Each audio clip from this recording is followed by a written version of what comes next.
I must own a half-dozen pair of boots, but these are the ones I use. You can tell by looking at them. Just like even though I've got other yellow pages around the house, this is the one at the top of the pile, U.S. West Direct.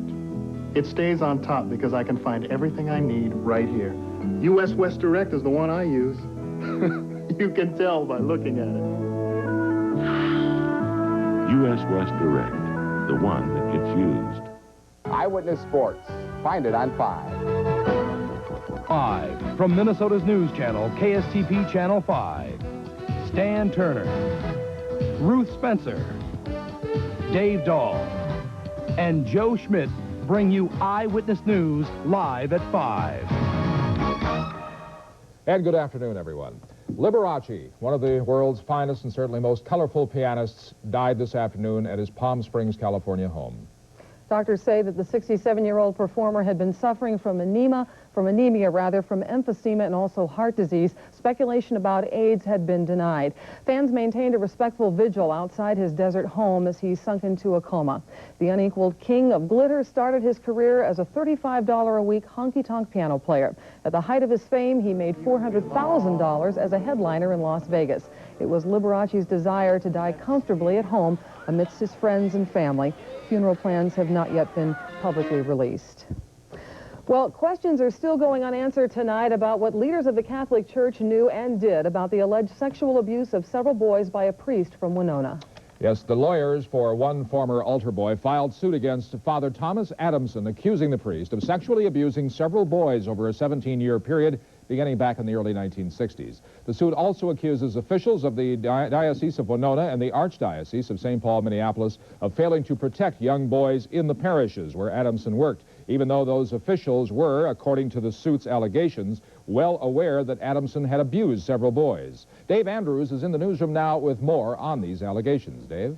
Stan, in a statement that it released just within the last half hour, the Archdiocese of St. Paul and Minneapolis says that it denies that it was negligent, as alleged in the lawsuit filed by the plaintiff. The Archdiocese further states that it denies any knowledge of unlawful or inappropriate conduct by Father Thomas Adamson prior to Father Adamson being assigned to the Church of St. Thomas in 1976. Now, according to the lawsuit, Archbishop Roach is one of many leaders of the Catholic Church who were aware for several years that Father Thomas Adamson had admittedly abused young boys in several parishes where he was assigned. However, according to the suit, no one in the church ever informed law enforcement authorities about the abuse. The suit alleges that the leaders of the Diocese of Winona maintained a cloak of secrecy around the sexual assaults. Last night, the Archdiocese of St. Paul, Minneapolis released this statement in response to the suit. In part, it said, "It was painfully difficult and saddening to learn of the claimed sexually abusive behavior of Thomas Adamson. We deeply regret the damage done to the young man who was allegedly abused. From the beginning, we have tried to be of support to the young man's family and are cooperating in an attempt to arrive at a fair resolution of the situation." Now, the attorney for Father Adamson also today refused to discuss this case. He said he has not had a chance to talk with Father Adamson since the complaint against him was filed yesterday in Ramsey District Court.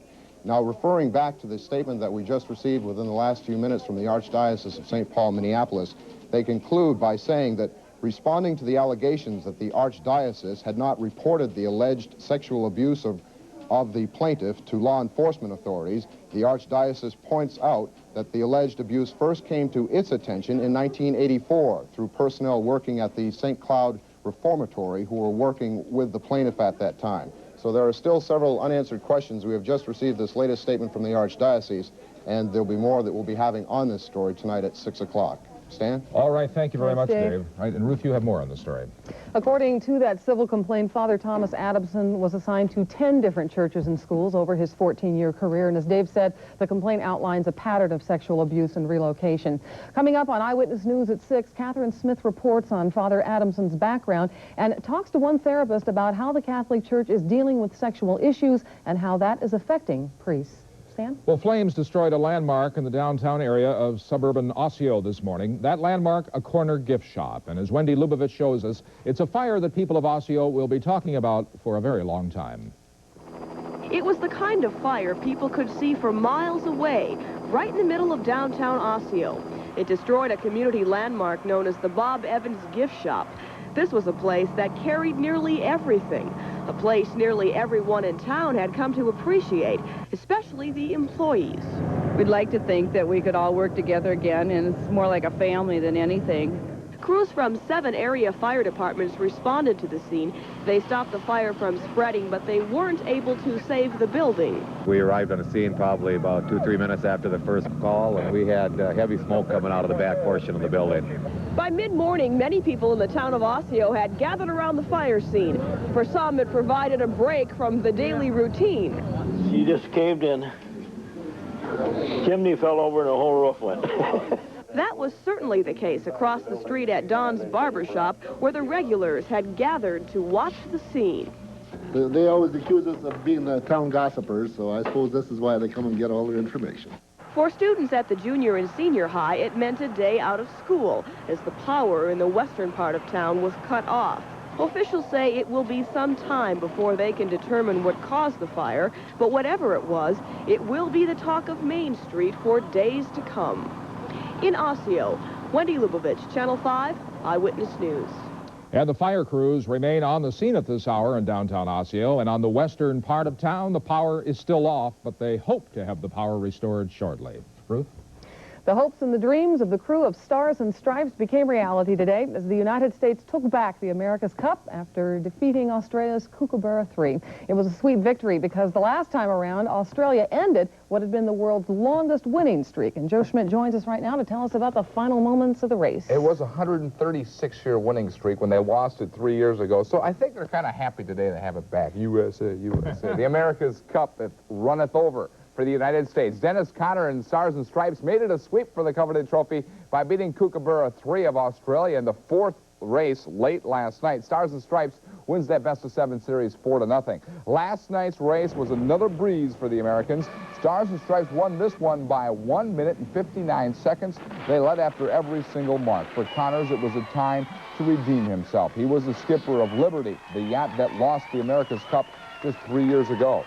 I think it's a great moment for America, and a great moment for the Stars and Stripes team, and a great moment for the Stars and Stripes crew, and a great moment for Dennis Conner. We tried very hard to do a good job, come down here and represent America well, and we're doing it because the America's Cup is on a pedestal and the holy grail of yachting.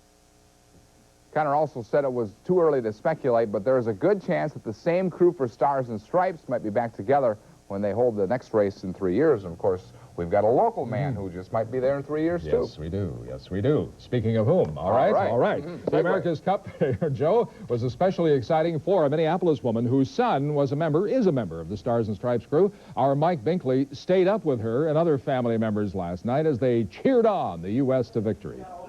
Who is that masked man, the buttons red on the shirts and lapels of proud family members?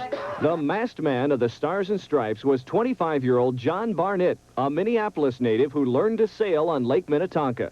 His family may have been the only ones on their block still up at 2 in the morning for the race, but who was watching the clock? I haven't missed a race yet. I don't care if it's on until 3 or 4 in the morning. I stay up and watch them. His mother dressed in red, white, and blue with stars for earrings, and she kept the coffee brewing for more than one reason. We all like coffee, and it's also going to be a long race. Things looked good even before the race was even half over. A 42-second lead for Stars and Stripes heading into the 4th leg. It's all over but the crying now. 42 seconds, they're just gaining.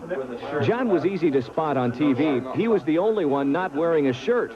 His brother worked to uncork the champagne as the Stars and Stripes rushed toward the finish line. There it goes.